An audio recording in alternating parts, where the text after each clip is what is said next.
존경하는 국민 여러분, 국회 외교통일위원장 김석희 국회의원입니다. 이 자리에는 국방위원장 성일종 의원님 그리고 정보위원장 신성범 의원님도 함께 해 있습니다. 지금 대한민국은 위기입니다. 민주당 정부가 입법 행정을 장악하고 사법부 장악까지 노리고 있는 상황에서 이재명 재판 중지법, 이재명 면소법, 대법관 정원법 등이 국회 법사위 통과를 기다리고 있습니다. 2004년 제17대 국회부터 제1당이 국회의장, 제2당이 법사위원장을 맡는 것이 관행화되었습니다. 이는 국회에서 대화와 타협, 협치라는 민주주의 가치를 지키기 위한 최소한의 장치이기도 합니다.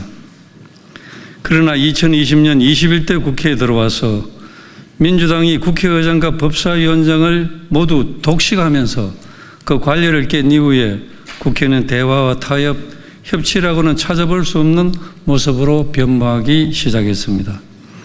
실제로 민주당이 국회의장과 법사위원장을 모두 장악하고 있는 동안 공수처법, 검수완박법, 임대차 3법 등 통과되지 말았어야 할 악법들이 제지 없이 국회를 통과했습니다. 그리고 그 피해는 고스란히 국민에게 전가되었습니다. 그리고 제22대 국회에서는 이재명의 민주당이 다시 국회의장과 법사위원장을 전부 가져가면서 한층 더 강력해진 입법 독재가 자행되었습니다.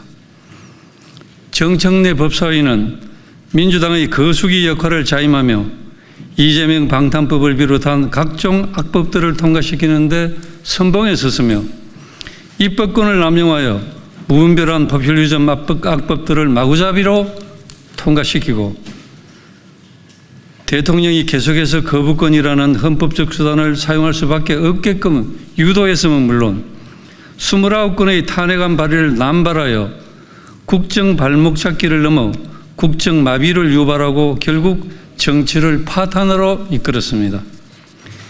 이제 그 이재명이 대통령이 되었습니다.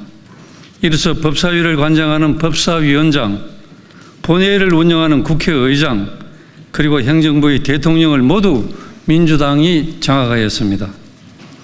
또한 이재명 방탄법, 대법관 확대법 등 입법을 무기로 한 전형을 일삼는 민주당 앞에 법치주의의 최후의 보루가 되어야 할 판사들조차 스스로 이재명 사건 재판 진행을 포기했습니다. 사법부마저 무너지며 대한민국의 상권 분립 체계가 붕괴되어 버린 것입니다. 민주당의 법사위는 행정부를 견제하기는커녕 앞으로도 이재명 정부의 거수기 역할을 할 것이 분명합니다. 그럼에도 민주당은 자신들 몫이라며 새로운 법사위원장을 선출하기 위해 곧 본회의를 개의하려는 시도를 하고 있습니다. 야당과 상의도 없는 일방적인 본회의 개의와 독단적인 국회 운영 등 더 철저한 입법 독재가 시작된 것입니다. 민주주의의 기본 원칙인 상호 견제를 위해 법사위만은 야당인 국민의힘이 가져와야 합니다. 이에 저희는 민주당이 법사위원장직을 국민의힘에 넘겨주고 원구성을 다시 할 것을 강력히 요구합니다.